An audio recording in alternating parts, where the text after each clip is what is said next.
काटलू। अरे कुछ बताइबो करबो। हो काम नइखे तोहरे अच्छा, मारी के मजा काहे हटो तारो पाछा। काथी दुन कहो तारू करे के पर, काथी दुन कहो तारू करे के पर। लेके सुपे पर साफ बना है पर, लेके सुपे पर साफ बना है पर, लेके सुपे पर साफ बना है पर। अरे तू ही कर सब। साफ बना है साफ बना है।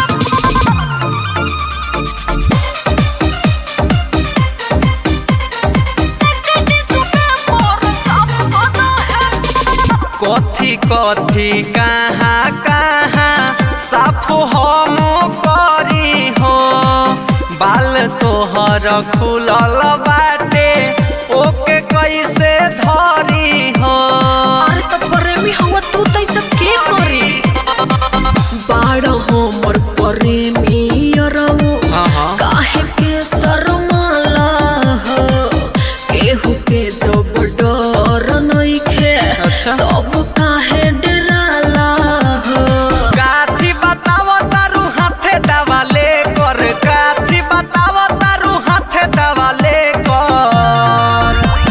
लेके सुपे पर साफ बना है पर, लेके सुपे पर साफ बना है पर, लेके सुपे पर साफ बना है पर। साफ बना है साफ बना है।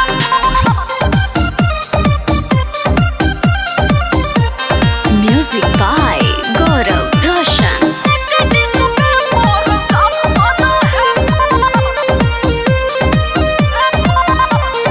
लाज के मारे ब्यूटी देहिया छुअल नहीं जाला हो। साचे साचे कहता रे जोगिंदर जोवाला हो। समझलू? उनकर तो बातें मत करो।